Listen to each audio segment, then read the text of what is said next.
Well, we ended up not talking about some of these constitutional amendments, but honestly, I know this is probably kicking the dog while the dog's nearly dead, but bad stuff to be in our Florida ballot. And I'm really, I don't say disappointed because the legislature does a lot of sleazy stuff. And it's not necessarily our legislators. We have good people in public office. I honestly think that. And we have Don Gates, who's president of the Senate, who's going to be wonderful for Northwest Florida. So that's not the issue. But there are a lot of people in the Florida legislature that are available for sale. And they have a majority of the votes, and they put a lot of this junk on this ballot that should not be on there. Our recommendation, Bill and I concur on this, vote no on all 10 amendments. Let's talk about merit retention. What is it? What is it? When, and this is kind of a side note. We talked about this before. The Florida bar, for the first time, wanted to get involved in this. Merit retention is after some scandals and some things went wrong, a bunch of very good people got together and said, well, we don't want to keep the public out of judicial races. Now, at the federal level, when you are a federal court judge, a district court judge, or an appellate court judge, you're just appointed for life. And you just, if you're on good behavior, you just stay there forever. The voters have nothing more to do with it, basically. But in Florida, we elect our trial court judges, our county judges, and our circuit court judges. Appellate court judges are a little different. You don't have A versus B. You just have on the ballot, it doesn't say merit retention. That's the name of the whole scheme. What it says is, do you want to retain judge or justice so-and-so? Now, appellate court judges are the district courts of appeal. They are regional courts that are the first appellate court you go to. And then the Supreme Court is, of course, the 7 people on our one Supreme Court. And Supreme Court judges are called justices. It's always been like that. So each of these judges and justices come along every so often, it's 6 years, and they get on the ballot, do you want to retain this judge or justice, yes or no? Nobody, including some judges that have been involved in some scandal, has ever been rejected in Florida, and it's been around for a long time. Bob may know exactly how long. I'm not sure, actually, how long, but it's been around for a while. There has been 3 of our Supreme Court judges, and they just come up. We went to a little talk, and somebody was afraid, well, because they're on the ballot, they think maybe they did something wrong and they're on probation or something. Every so often, they just come up for merit retention. It's just a question of when they get on the court and how many years go by. And each of these justices has been through the merit retention process at least once. So just by virtue of when they got appointed and when the calendar rolls around, Justice Barbara Pariente, Peggy Quince, and Fred Lewis are up for merit retention. Meaning, on the ballot, you get to say, do you want to retain this justice, yes or no? And it's the same thing for appellate court judges. We're in the First District Court of Appeals, so we get to vote yay or nay on the District Court of Appeal judges. There has been a concerted effort. The reason the bar got involved, and what seems funny to me, it's a digression, is they paid for a survey and people didn't understand what merit retention was. Well, the ballot doesn't say merit retention. People can find it pretty easy to understand. Do you want to keep Judge so-and-so, yes or no? I mean, people shouldn't be confused about that. It says shall be retained in office. That's it. Yeah. We're going to keep this judge or not. It's pretty simple. So the bar did this survey to justify their involvement because they saw it coming. There have been organized efforts to oppose judges and justices in the past, and there's a big organized effort this time. And without bashing anybody, the Republican Party has taken a position opposing each of these justices, the 3 on the Supreme Court. And what happens is if you vote not to retain them, and more than 50% of people vote, not if you vote, but if more than 50% of the people vote not to retain them, then Governor Scott gets to pick the replacement, which to the mind of a lot of people, Carl Hyacins had a very humorous editorial about it, is a scary prospect. Now, what's going on? Well, one of the things that's going on is you might see an ad that say, these justices voted to release convicted killer so-and-so. And they might even have a little scenario about how awful the crime was, thinking, these people like killers more than they like citizens. Why are they letting these killers go? They are not letting killers go. First of all, Their job is to vote on whether or not the procedure that got them convicted was fair. That's all. And in the case of one ad that we've seen and heard about, that convicted killer got resentenced and is back on death row. So nobody really let anybody go. They decided because the process that got this person convicted was unfair, it needed to have a do-over. In this particular case, the Supreme Court overturned the Florida court, but remember, the Supreme Court can do whatever it wants. The Supreme Court doesn't really have to follow stare decisis in the same sense that other courts do, because they get to make policy. You mean the United States Supreme Court? United States Supreme Court. Right. Yeah. Okay. So, now some people say, well, if they haven't been involved in any scandal, you ought to keep them. I don't think that's necessarily true. I mean, if you don't like their judicial philosophy, it's certainly within your rights to vote them out. But any justice has kind of a judicial philosophy. And look at the Supreme Court. I mean, we know which justices tend to be what they call conservative and predicts they're going to vote a certain way, and liberal. That shouldn't necessarily be a reason for kicking people out if they kind of remain true to what they've been their whole lives on one kind of side of questions or another. Each of these justices that's up for merit retention, we can tell you this, as people who work in the system, who read their opinions. They are highly respected. There's never been a hint of scandal.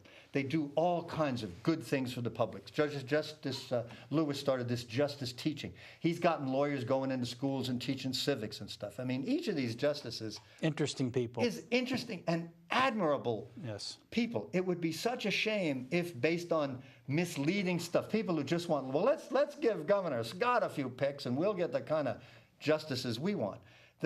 And they have done some things that the legislature doesn't like. Now, their job is not to pick winners and losers. Their job is to follow the law. And a lot of times, if you don't like what they do, it's because the law is something you like, or the fair application of the law is something you don't like.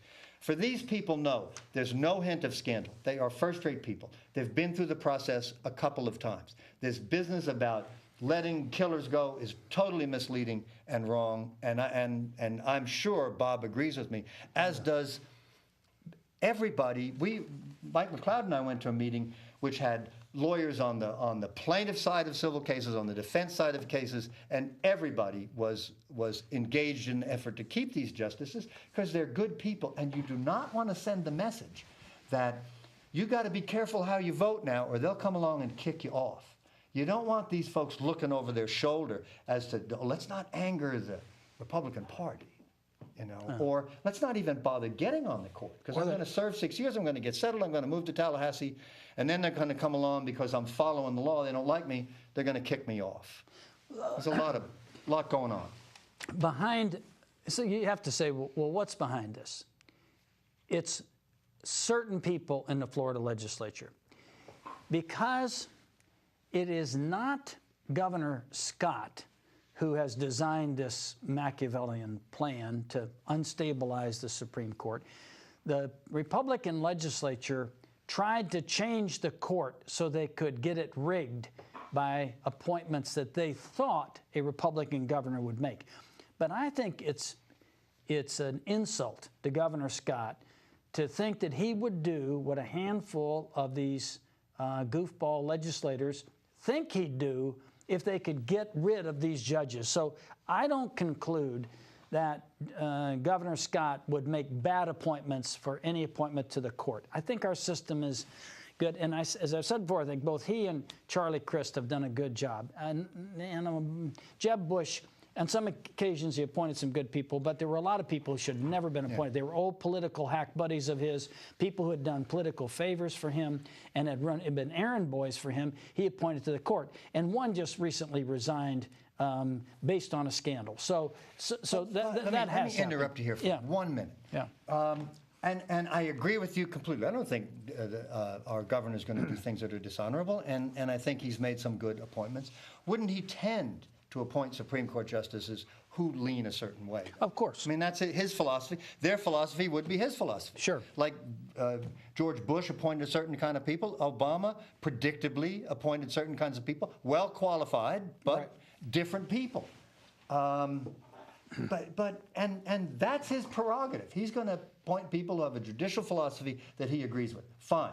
But we shouldn't kick these fine people out to give him the opportunity to do that. And next go around, because some group of Democrats or liberal wingnuts or whatever want to get rid of a justice, we'll take the same position. That is, you keep your ideology and political philosophies, that's fine, but don't interfere with our judiciary. And here's, at the core of it, is what I've started to say earlier too, was that the legislature wants to control the courts to accomplish whatever the legislature wants to accomplish.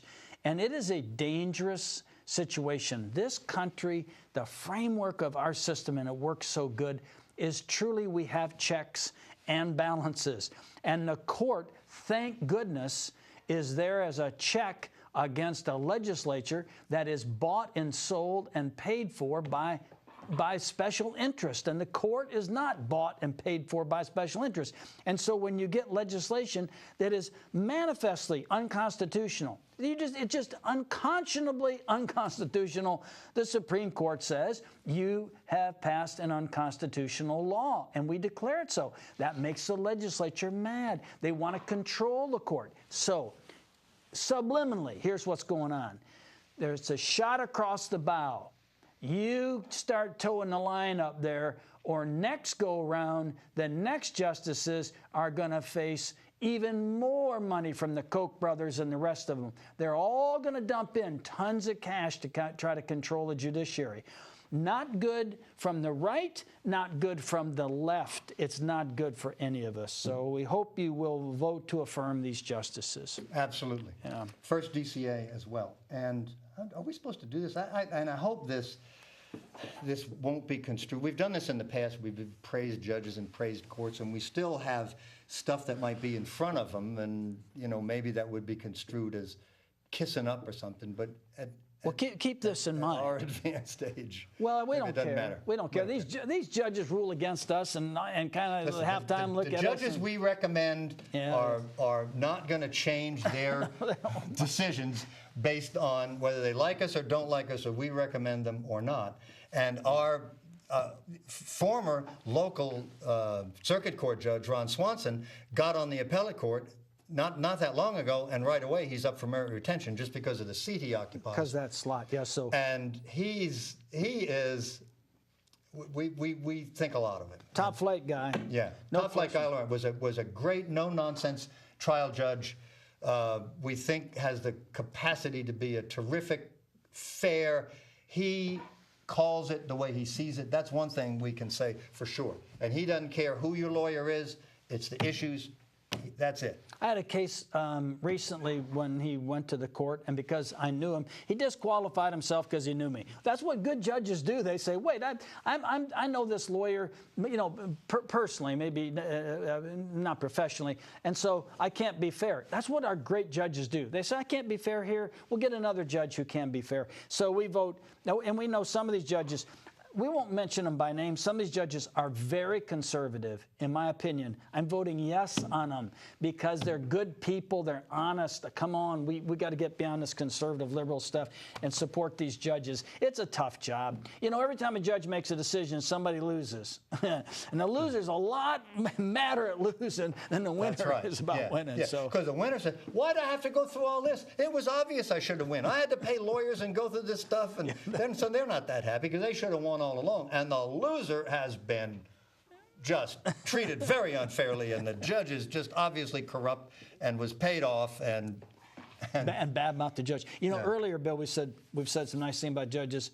Our law firm brought the complaint about a sitting judge. It's been over 25 years ago because we felt the judge was unfit for the bench. We brought the complaint. We saw it through for an arduous number of years, testifying and other things until the Supreme Court of Florida removed that judge from the bench. So we don't just come up here and pat judges on the back, but in terms of the integrity of our judiciary, it's as high as it's ever been, and we don't want to have good people run out of office for the wrong reason. It's not good for our society to have it. So. Yeah. We're in a pretty good place, and I think we would have the nerve to say, we're bashing our politicians, but our local judiciary is good. You get fair people trying to do a good job. Our circuit court judges, unlike the federal judges who have lots of help and lots of clerks, they have a crushing caseload. They do. They don't get a lot of help, and they work hard and do a good job. And you know, back to Governor Scott, the people he's appointed locally, stellar people. Yeah. So the idea that, oh, well, if it's a Republican, we're not going to like him because we're Democrats with it.